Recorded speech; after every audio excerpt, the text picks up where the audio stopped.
Sean McAdam of the Boston Sports Journal has shared his ballot with us. And I guess you could assume that Sean is a small hall guy based on voting for half of the allotted 10 that you could vote for. We'll ask Sean about it in a moment. Bonds, Clemens, Andrew Jones, Schilling, and Billy Wagner. And it's a pleasure to have Sean back on the program. He is a frequent contributor to our little trappings here. Sean, good morning. Happy New Year. Is it accurate to call you a small hall guy if we just base it on the fact that you voted for 5 on this year's ballot? Matt, I used to be an even smaller hall guy, I guess. I don't think I've ever voted for more than 5 or 6. I have never viewed the 10-person limit as any sort of mandatory instruction. I don't think that just because you have the ability to vote for 10, you should necessarily vote for 10. So I guess I'm somewhere in the middle, maybe a medium hall guy if I can create my own category. As I said, I don't think that there's some obligation to fill out every spot. I'm somewhat perplexed by some of my colleagues complaining that 10 is not enough and they wish they could vote for 12 or 13, but that's the beauty of the process. Everyone interprets this a little differently, and to each his own, I suppose. So, Sean, I guess off of that, my question would be, do you think there's not 10 worthy, or you just feel like you want to keep that a little bit smaller? No, Harold, I'm not looking to be punitive or anything like that. I just think that the hall should be reserved for the best of the best, and that there are, a number of other players on the ballot, be it Todd Helton or Gary Sheffield or Scott Rowland, who had very, very good careers. But to me, as I interpret it, I don't put them in that sort of immortal class, and I save my votes for those who I believe truly are kind of the cream of the crop, best of the best, however you want to classify it, and don't feel the need to necessarily acknowledge guys who had very good to maybe even great careers. I believe that the Hall of Fame should be reserved for the absolute upper echelon of the players, that less than 1% who deserve to be immortalized. So my next question for you would be, how long does the process take for you? Because there's so many, I want to call them minefields now, with different things you got to look at to decide what you're going to determine to put a guy on your ballot. And I'm curious, how long does that process take for you? Or is it simpler than that? No, it's something that I take very seriously. It's an honor and responsibility that I cherish, and I think that all the names on the ballot deserve consideration.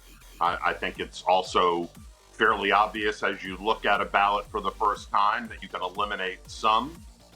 There wasn't much in the way of guys that were tempting me this year in terms of first-time inclusion. I didn't vote for anybody added to the ballot this year. I go back to my holdovers, people that I voted for previously, and that, in this case, that would be Bonds, Clemens, Schilling, and Jones.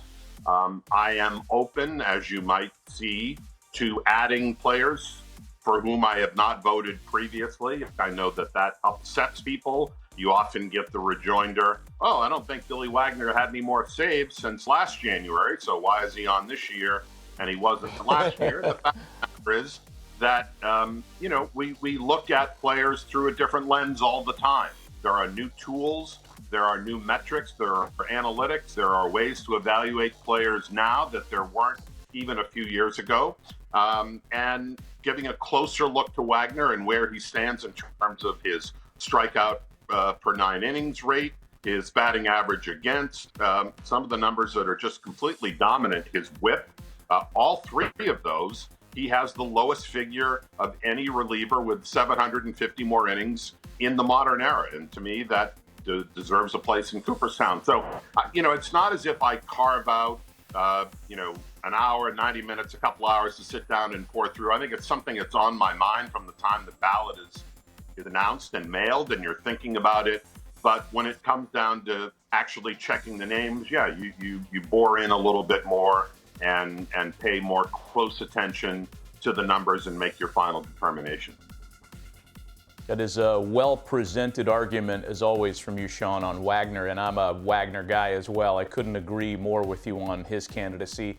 Before we let you go, I want to put your ballot up one more time because you're on record with your votes, but do a little guessing with us as to how your colleagues will vote. And of these names, and none of them are slam dunks, I don't think, for various reasons, who do you think has the best chance to get in this year? Matt, I think that Curt Schilling probably is the safest bet, and even there, I'm not completely convinced that anybody is going to clear that threshold this time. He certainly came closest last year at about 70%, and if you look at players who have gotten that close before, I think all but one. I think Jim Bunning is the only player to get to 70% and then not get elected by the BBWAA. He was later added as a Veterans Committee selection. So it's certainly trending in the right way for Schilling.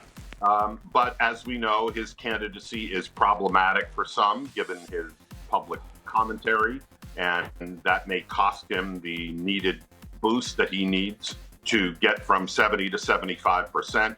I think there will always be a segment of the voting bloc that does not feel comfortable voting for Clemens and Bonds, despite their dominance because of the PED allegations and associations.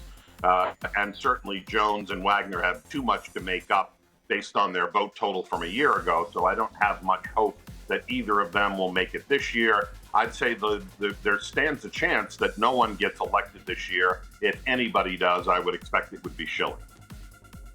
Wow. We will see together in about 2.5 weeks. Sean McAdam, Boston Sports Journal, good enough to share some time with us. Sean, we always appreciate the visit.